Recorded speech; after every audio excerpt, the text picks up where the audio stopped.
مرحبا بنات والكل متابعين الحلوين يلي دائما تتابعوني، وشكرا لدعمكم. اليوم أريد أحكي بموضوع اللون الأحمر بجميع تدرجاته، وإنه شلون ننسق اللون الأحمر وندخله على الإطلالة بشكل خفيف. أهم شي دائما لازم تشوفون تدرجات لون الأحمر، وبمرور الزمان ورا فترة راح تشوفون أي أحمر يناسب بشرتكم ويناسب شعركم ويناسب المكياج كله على بعضه. فهذا الشيء جدا مهم.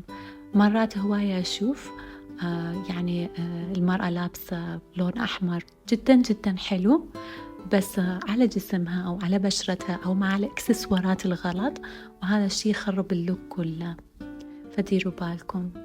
ثاني شيء، مو يعني الشرط دائما الفستان كله أحمر، ممكن مرات بتفاصيل أحمر، أو ممكن الإكسسوارات، ممكن حتى تلعبون وتدخلون ممكن بلوزة أو ممكن جاكيت أو حتى الشوز والجنطة. بنات ما تنسون المشاركة، وما تنسون تكتبوني بالكومنتات شنو رأيكم باللون الأحمر، هل تحبوه أو لا، وكتبوا لي تعليقاتكم، دائما أحب أقرأ وأكيد راح أجاوبكم.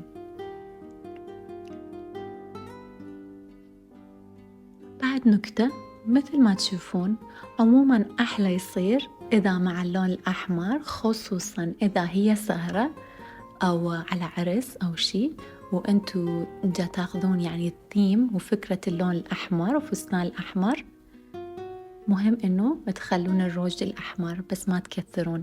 يعني الميك اب لازم خفيف خفيف، بس الروج أحمر مرات يطلع جدا حلو. ما أعرف إذا تحبون الفكرة أو لا، بس أكو بشرات وخصوصا على البشرة الشقرة، على البشرة البيضاء والشعر الأشقر جدا حلو يطلع.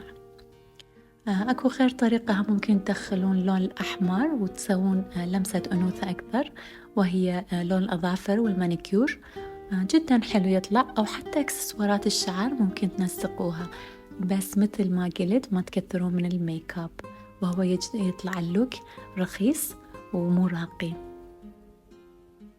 ما تنسون الجاكيتات والبليزرات والكوت وحتى الجنط، مرات حتى بالشوز. إذا تريدون تقلبون اللون الأحمر على اللوك اليومي وأقل جرأة، يعني ما تريدوا جريء جدا، ممكن تخبطوا أو تسووا تركيبة مع ألوان بيج حليبي أو أبيض. تركيبتها مع اللون الأبيض يطلع جدا حلو، خصوصا مع الجينز الأبيض أو حتى الإكسسوارات واللولو. جربوا هاي الفكرة. احنا دائما نشوف اللون الأحمر بالكلاسيكيات والإطلالات القديمة.